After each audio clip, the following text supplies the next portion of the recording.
അതിലെങ്കിലും സജീവമല്ലേ? ഞാൻ നേരത്തെ അബിൻ വർക്കിയുടെ കാര്യം പറഞ്ഞപ്പോൾ അങ്ങനെയല്ലേ പറഞ്ഞു. S C Venugopal example. നമ്മളെ അഖിലേന്ത്യാ ഭാരവാഹികൾ നേരത്തെയും അങ്ങനെയായിരുന്നു. ഉമ്മൻചാണ്ടി AIC സെക്രട്ടറി ആയിരുന്നില്ലേ? അദ്ദേഹം കേരളത്തിൽ സജീവമായിരുന്നില്ലേ? AK വർക്കിംഗ് കമ്മിറ്റിയിൽ ഉണ്ടായിരുന്നില്ലേ? സജീവമായിരുന്നില്ലേ? ലീഡർ ഹൈക്കമാൻഡിൻ്റെ ഏറ്റവും മുതിർന്ന നേതാവായിരുന്നില്ലേ? കേരളത്തിലല്ലേ ലീഡറുടെ കാലുകൾ ചവിട്ടി നിന്നത്? അതാണ് അതിൻ്റെ കീഴ്വഴക്കം. ആ,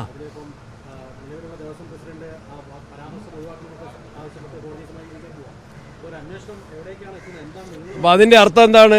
പരാമർശനം അവരെ ബാധിച്ചു, ഇത് ദേവസ്വം ബോർഡ് അറിയാതെ നടക്കില്ല എന്ന് ഹൈക്കോടതിയാണ് പറയുന്നത്.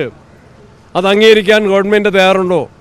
ഹൈക്കോടതി ആദ്യമായിട്ടല്ല പറയുന്നത്, ആവർത്തിച്ചാണ് പറയുന്നത്. ഉന്നതങ്ങളുടെ പങ്കാളിത്തമില്ലാതെ, അറിവില്ലാതെ, പിന്തുണയില്ലാതെ ഇങ്ങനെ നടക്കില്ല. ഈ ഭീകരമായ കൊള്ള, സംഘടിതമായ കൊള്ള, ഗൂഢാലോചന, അതിലാരൊക്കെയാണ് പങ്കാളികളെന്ന് തെളിയിക്കാൻ ഹൈക്കോടതി 6-ാം തീയതി പറഞ്ഞിട്ട് ഇന്നിപ്പോൾ തീയതി എത്രയായി? സമയം കൊടുക്കല്ലേ പ്രതികൾക്ക്? അന്വേഷണ സംവിധാനങ്ങൾ വല്ലാതെ മെല്ലപ്പോക്കല്ലേ? ആ,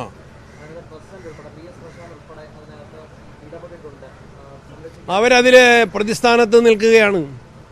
മാർക്സിസ്റ്റ് പാർട്ടി എപ്പോഴും സർക്കാരിൻ്റെ പണമെടുത്ത് അവരുടെ പ്രതികളെ രക്ഷിക്കാൻ, കൊലക്കേസ് പ്രതിയാണെങ്കിലും ശബരിമല മോഷണക്കേസിലെ പ്രതികളാണെങ്കിലും പാർട്ടിക്കാരായ പ്രതികളെ രക്ഷിക്കാൻ സർക്കാർ ഖജനാവിൽ നിന്ന് പണമെടുത്ത് ഏതറ്റം വരെ പോകും. ആ ശ്രമമാണ് അവർ നടത്തിക്കൊണ്ടിരിക്കുന്നത്. അത് വിജയിക്കില്ല.